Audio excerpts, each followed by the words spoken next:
ভিডিওটিতে ক্লিক করার জন্য অসংখ্য ধন্যবাদ। নিউজ কিংডমের পক্ষ থেকে সবাইকে স্বাগত জানাই। তো বন্ধুরা, আজকে আমি একটা সম্পূর্ণ নতুন আপডেট নিয়ে তোমাদের সামনে আমি ডিসকাস করব। তো তার আগে তোমাদের আমি বলবো যে আমার চ্যানেল যদি নতুন হয়ে থাকে তবে অবশ্যই আমার চ্যানেলটাকে সাবস্ক্রাইব করবে এবং পাশে থাকা নোটিফিকেশন বেল আইকনটা অবশ্যই প্রেস করতে ভুলবে না। তো চলো দেখে নেওয়া যাক আজকে সম্পূর্ণ আপডেটটি। দেখো, মমতা লক্ষ্মীর ভাণ্ডারে আরও 5 লক্ষ নতুন অ্যাড হলো। কি প্রতিবেদনটি আছে তোমার দেখো। বছরের শেষের আগে জোড়া সুখবর দিলে মুখ্যমন্ত্রী মমতা বন্দ্যোপাধ্যায় লক্ষ্মীর ভাণ্ডারে জুড়েছে আরও 5 লক্ষ মহিলার নাম। তো আগামী ডিসেম্বর মাস থেকে এই নতুন উপভোক্তার ব্যাংক অ্যাকাউন্টে ঢুকবে প্রকল্পের টাকা।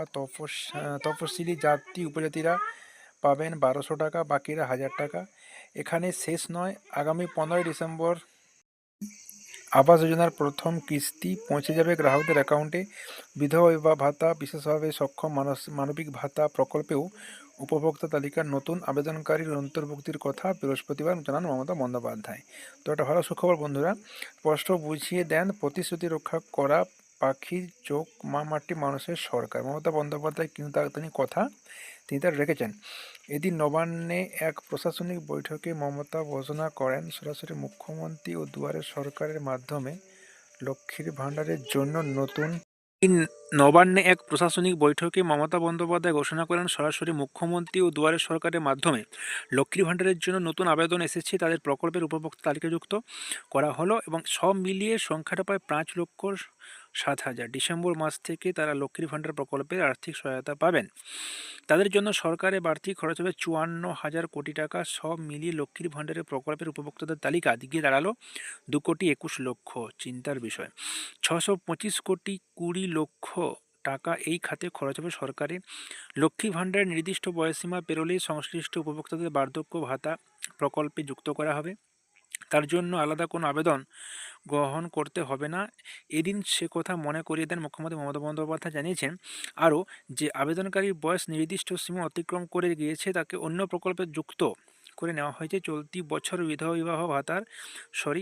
বছর বিধবা ভাতার উপভোক্তা তালিকায় জুড়বে 43,100 জন নতুন আবেদনকারীর নাম। এছাড়া বিশেষভাবে সক্ষমকে মানবিক ভাতা পাবেন আরও 11,000-এর বেশি মানুষ।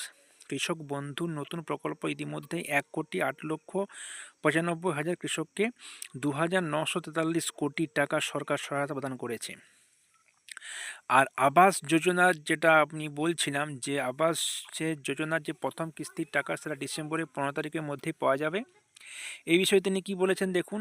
আর আবাস যোজনা নির্বাচনী প্রতিশ্রুতি পূরণ করতে চলেছেন মমতা বন্দ্যোপাধ্যায়। এদিন সাফ জানিয়ে দিয়েছেন যে রাজ্য সরকার নিজেদের টাকায় বাড়ি তৈরি করে দেবে 12 লক্ষ মানুষকে। আগামী 15 থেকে 30 ডিসেম্বর মধ্যে আবাস যোজনা প্রকল্পের প্রথম কিস্তির টাকা ব্যাঙ্ক অ্যাকাউন্টে কিন্তু ঢুকে যাবে।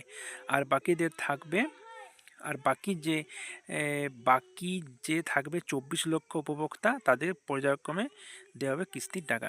তো মুখ্যমন্ত্রী মমতা বন্দ্যোপাধ্যায় তার প্রতিশ্রুতির কথা কিন্তু রেখেছেন, ঠিক আছে। মুখ্যমন্ত্রী মমতা বন্দ্যোপাধ্যায় স্বপ্নের যে প্রকল্প লক্ষ্মীর ভাণ্ডার, তিনি সেটাকে ভালোভাবে খুব সাজাচ্ছেন এবং যাদের নতুন ফর্ম ফিল আপ করেছেন তাদের টাকা খুব শীঘ্রই এই ডিসেম্বরের মাধ্যমে ঢুকে যাবে। নতুন 5 লক্ষ অ্যাপ্লিকেশান রেড হয়েছে। তো বন্ধুরা, এই ছিল আজকে সম্পূর্ণ আপডেট। তো ভিডিওটি দেখার জন্য সম্পূর্ণ